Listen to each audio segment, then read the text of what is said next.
Now, I want you to imagine a moment in your business where you've calculated your profits and realized that you would have made more money working at McDonald's doing an hourly job than you did in your event planning business. Probably doesn't feel good. And here's the thing, I've met too many planners who are in this situation, and today I'm going to help you to fix it. What I want to help you to do today is actually come up with the best price for your event or wedding planning services. And this is also for you, even if you're a party planner. What I'm going to look at is the different pricing strategies and the best way to come up with your optimal profit price, because I am really sick and tired of meeting people who are just undercharging for their services. And I want to give you the formula. Get your pens and papers handy, pause the video as you need to, because it's going down. Three pricing strategies, at least that I like or recommend, and I'll go over them. So the first is hourly pricing. So hourly pricing is where you're actually charging, you're billing your customer per hour, right? Per an hour of your time.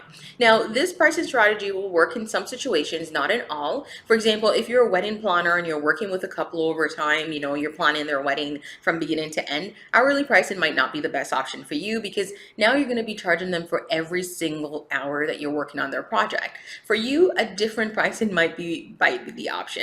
So the second one you want to look at is your package pricing. So package pricing is where you charge your clients a flat fee, a flat package price, no matter what is included. So what you'll usually do is you'll usually come up what's included in the package. So you might say to them, a day of coordination package or a full wedding planning package is this amount. And that way they have a lot of transparency in the process. They know your pricing up front. They can calculate it into their budget. And of course, you know what you're going to get. They know what's included. It's just very open and honest. Now, this package pricing works well, I find, for wedding planners, but it might not work for you if you're, like, for example, a corporate planner, or let's say you are a party planner and you only offer one or two items here and there. It might not work for you. So it's all about looking at the different options and what works best for your situation, your specific area of event planning, and go with that.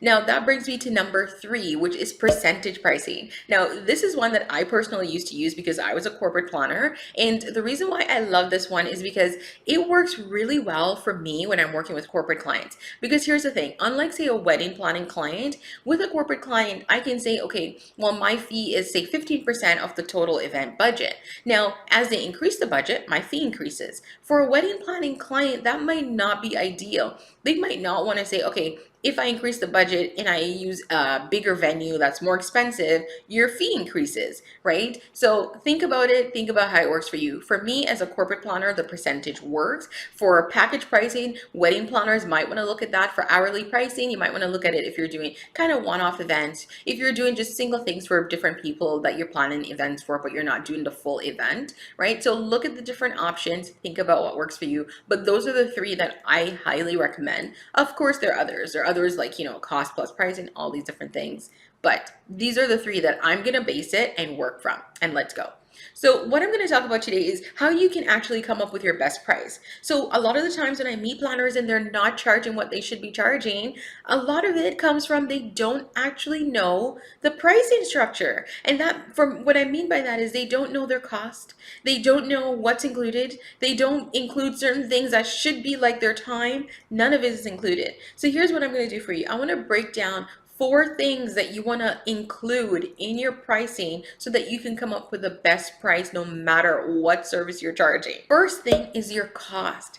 You cannot be out here planning events, charging people prices, but you don't know what it costs you to put the event on. I don't know how that one makes sense. You have to know the cost. And yes, I know it's a tedious process coming up with the cost, because depending on how elaborate or involved the event is, there are so many different pieces that you have to price out. But here's the thing, you got to do it. And sometimes here's the thing I find, when you do that one major event of doing the cost line by line, you have that as sort of a template to use for your other events going forward. So even though you might not want to do all this involved work, it serves you because, 1, you come up with the proper price and you're not losing money. And 2, it's something that you can use over and over again without having to redo the work every single time.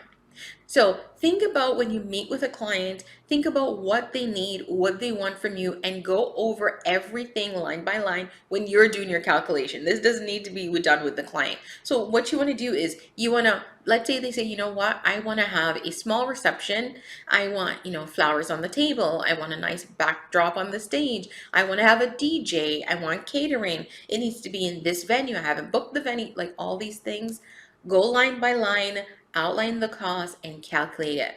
Because once you have the cost, it is easier for you to understand how much to charge a client, why you're not making a profit. And often this is one exercise that I do with every single client that hires me, because I find a lot of them, when they're not making profit, pricing is the biggest issue, right? Pricing and marketing, but pricing is one of the bigger issue. So what I'll do is I'll have them go line by line through the cost and show me, okay, what does it cost you to put on a wedding like this, a 100-person wedding? They're looking for all the basic stuff. What does that cost? And guys, I'm about to blow your mind, because often, almost every single time that I have people do this exercise, when they come back to me, they are usually surprised by how much it costs versus how much they were charging and how little profit they were making. Remember my McDonald's story at the beginning? Yeah, that's right. So here's the thing. You first want to outline your costs. And for those of you who are like, I don't know how to do this, I need some tools and tips, guess what? I have a pricing calculator in my shop that you can use to get this done. And I'm going to link it for you down below. It's a very detailed calculator. I have everything outlined. You just need to put in the cost by line, but everything else is done for you. The calculations happen automatically and you're good to go. The second thing that you actually need to include is your labor. So here's the thing I find. A lot of times when I meet planners, if they have the cost down, which is not often, if they have the cost down, the other thing they don't include is their time. So if you're planning the event, right, you're doing everything, and you're doing the setup, you're doing tear down, you're setting up the decor, meaning you're not just hiring a florist who comes in with, all the arrangements done and you just prop it on the table. You're actually creating that. You're doing it, right? Because some planners that I meet, they do everything. They do a bit of design, they do the planning, so they're doing the creation. You need to charge for your time. Because the cost of the item, right, the first one that we did in number one, the cost does not actually include your time. So you need to add in your labor. So you need to look at how many hours did you spend doing this, right? How many hours was set up? How many hours was tear down? How many hours was it to do all the decor items that you sat and built yourself? How long was that? And then you want to look at how much is your hourly rate. And if you don't know how to calculate your hourly rate, by the way, I have a calculator that's included with my pricing calculator at no additional charge that teaches you how to calculate your best hourly rate. So you need to know how much an hour of your time is so that you can charge how many hours, an hour of your time charge, and that needs to be added in. So that's cost and your time. The other thing you want to include in the cost, I want to just mention, is there's some miscellaneous stuff. So sometimes I'll tell people you need to charge for your time, and they put their time in and it's great and wonderful. And I'll look at it and I'll say, but I thought you said you had 2 assistants that helped you on the day off. And they're like, yeah, I do. So I go, okay, but I don't see them anywhere. Yeah, if you're paying people to work with you, you need to add them in. So whether you want to add them in the cost area in number one, or you want to add them in the second area, which is in your labor cost, that's fine, but they need to be accounted for. Because if you're paying them, they need to be accounted. That includes all your little miscellaneous stuff, your mileage. If you need to stay at a hotel, those all need to be adjusted for in your cost. Number 3 is any markups. So sometimes I find that, planners, we all do it. When I was a corporate planner, I used to do the markups all the time. Sometimes I would get a discount from my vendor. So I might have an AV vendor that I work with all the time, and I bring him so many business that he'll say, you know what, I'll give you like a 10% discount. Now at this point, I can make a choice. I can pass that discount on to the client so that you just get the lower cost. That's up to me. Or I can mark it up and give them the true cost. So the discount is really in my pocket, right? But it's completely up to you. Now, some planners charge a markup up on top of that. And I think a part of that is just to adjust for, your time in sourcing the vendor and evaluating the vendor and doing all of that. They might charge you, so they put a little markup. This one, number three, is optional because you decide based on how you're working with your vendors. You know how much your vendors charge you, if they give you discounts, how much an additional, you know, all of that. That's up to you. But you can charge a markup anywhere from, I would say, 0% to up to 10%, right? You don't want to get too crazy because number four might cut your knees off, right? And I'm going to explain. So the fourth thing that you need to have included in your pricing is your profit percentage. Now, this one is the reason I said number three is kind of optional, and here's why.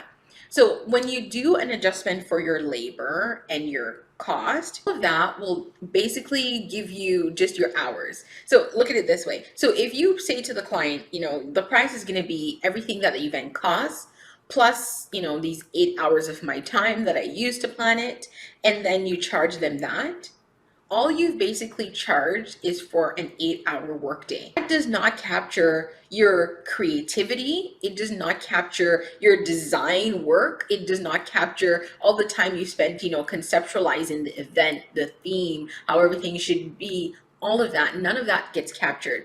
Your value, because sometimes, and I say value loosely, because when people say price based on value, I'm not completely with that pricing. When I say price based on value, I mean, you know, the value to the client, but you have to be careful with this one because you might think your service is worth $10,000, but in your area, the top planner is just charging 5,000, right? So you really have to look at that. But here's the thing. You want to look too also on how many years experience do you have in the industry? You know, how well regarded are you and well regarded is your business and your services? How many awards do you have? Like all of those things will help to increase your value. So you want to charge a bit of a profit here. So number four is your profit percentage. You need to have a profit percentage on top of the cost and labor because you don't want to just charge for 8 hours of your time and that be it, right? You do need to charge for the other part, which is your creative work, you know, your actual value, your awards. You need to incorporate that. Now, your profit percentage can range anywhere from 0 to 20%. I don't recommend zero, right? And you just want to add that in. Now, when you add that in, you're going to get a total number. So your cost line, your labor hours, the markup, if you choose to include it, and your profit percentage should give you the final total of what you should be charging to the client. Now, here's the thing. Here's what I want you to do with this total when you get it, because this is not it. You have the total, you don't just pass it on. I want you to look around in your area and see if this matches with what is being charged. So let's say the number that you come up with is $10,000 and you're a wedding planner. Look around at the other wedding planning packages. If this is the cost for a full planning package and you look around and you see a lot of well-established wedding planners in your area are charging $7,000, $5,000, and they have the similar level of experience, really well known, they have the same level of, you know, awards and reputation, you might want to rethink it. So here's the thing you want to look at. You want to look at, could it be that your price is higher because you're sourcing higher vendors? Could it be it's higher because your markups are, you know, too high? Could it be that your profit percentage is just really high? Look at it and explore, because here's the thing. If you go out with a very high price that's just much higher than everyone else in the industry, and you're providing a similar service, not one that's just above what theirs is, you might struggle to book clients. So you want to look at that, right? So look at what they're offering. If you're offering similar things, your price needs to be a little bit closer. It doesn't need to be exact, but it shouldn't be a large gap. Now, if you're providing stuff that just blows their events out of the water, don't even look at the price, right? Because you can very well articulate to a client why it's different. You can say, you know what? Here's my Ritz-Carlton event, and here's their Motel 6 event, right? And those things don't compare, and that's why the cost is definitely going to be different. But you want to explore that. And as I said, I do have my pricing calculator linked below that you can use to go through and check and do your pricing.